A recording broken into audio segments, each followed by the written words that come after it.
안녕하세요, 편들입니다. 비트코인과 증시는 러시아의 우크라이나 침공 소식으로 인해 하락하는 모습을 보였지만 역사적으로 봤을 때 지정학적 이슈는 단기적인 하락 영향을 주었다는 점에서 하락에 저가 분할 매수하실 것을 추천드렸습니다. 차트를 보시는 것처럼 투자자들에게 큰 공포를 주고 바로 회복해준 것을 확인할 수 있죠. 그래서 오늘도 지정학적 이슈와 그리고 금리 인상이 앞으로 시장에 주게 될 변화에 대해서 설명드릴 예정이니까 오늘도 끝까지 시청하시길 바랍니다.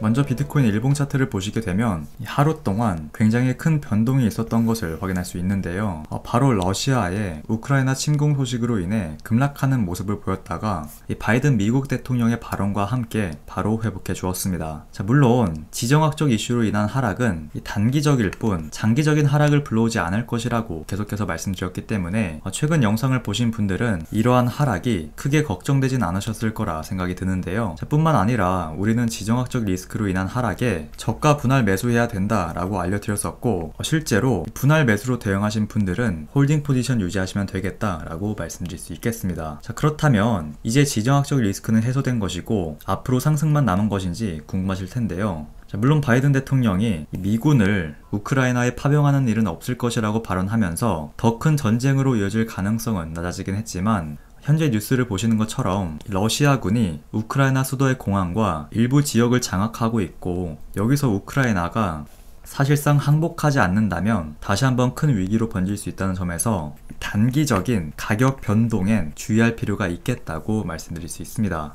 한마디로 시장이 가장 걱정하고 있던 3차 대전에 대한 위기는 넘겼기 때문에 큰 폭락은 없겠지만 우크라이나의 움직임에 따라 단기 변동에 대한 우려는 남아있다는 것이죠. 그렇다면 지정학적 리스크가 해소되긴 했지만 3월 달에 금리 인상에 대한 리스크가 남아있기 때문에 아직 안심하긴 이른 것 아니냐라고도 질문해 주실 수 있는데요. 물론 보수적으로 투자하시는 분들의 경우 3월 FOMC 회의 결과를 확인한 뒤에 그때 투자 결정을 내리셔도 되겠다라고 말씀드릴 수 있겠지만, 제가 최근 하락에 저가 분할 매수로 접근해도 괜찮다라고 알려드린 이유는 연준이 기준금리를 한 번에 0.5% 수준으로 인상할 가능성이 낮아졌고, 금리 인상을 진행하는 과정에서 이 소비 지출을 늘릴 수 있도록 조치를 취할 것으로 예상이 되기 때문에 매수 의견을 드린 것입니다. 이게 무슨 말인지 쉽게 설명드리면, 우선 금리를 인상시키는 이 타이밍과 금리 인상 이유는 경기가 많이 회복되고 저금리가 필요하지 않다고 판단될 경우 금리를 인상시키죠. 그래서 정상적인 경제 상황에서의 금리 인상은 악재로 작용되지 않는 것입니다.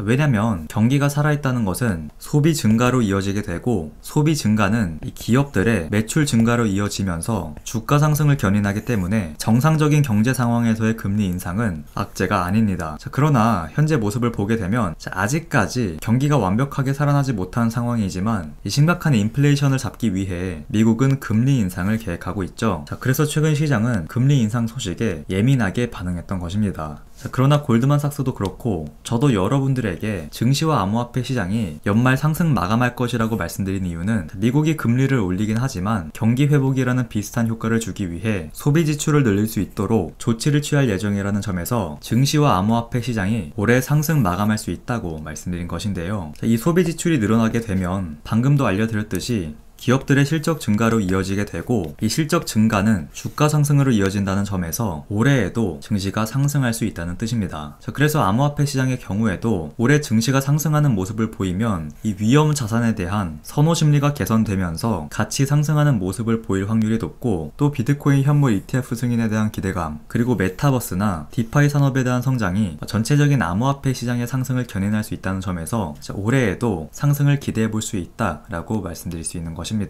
물론 금리가 1.5% 혹은 2%대로 오를 것으로 예상이 되는 내년에는 이 장단기 금리 차가 역전될 가능성이 높아지고 이후 경기 침체로 접어들면서 증시 하락에 주의해야 된다고 알려드렸었죠. 그리고 제가 지난번에도 말씀드렸지만 닷컴 버블이 붕괴되던 시점을 제외하고 지정학적 리스크 이후 증시는 상승하는 모습을 보였다는 점에서 우리는 시장을 긍정적으로 평가해 볼 수 있는 것입니다. 그래서 지금 러시아와 우크라이나에 대한 리스크 해소, 안정적인 금리 인상, 예상, 소비 지출 증가 목표, 비트코인 관련 호재 발표에 대한 기대감, 메타버스와 디파이 산업에 대한 성장 등 시장을 상승시킬 수 있는 소식을 확인할 수 있고, 예전에도 보여드렸던 카이준센 지표를 다시 확인해 봤을 때도 여전히 비트코인은 지지를 받고 있다는 점에서 상승을 기대하셔도 좋겠다라고 말씀드릴 수 있습니다. 자, 그래서 시장이 안정적인 상승 탄력을 받게 된다면 굉장히 많은 알트코인들도 높은 상승률을 보여줄 것이기 때문에 여러분들께서는 올해에도 꼭 시장에 남아 계셨으면 좋겠고요.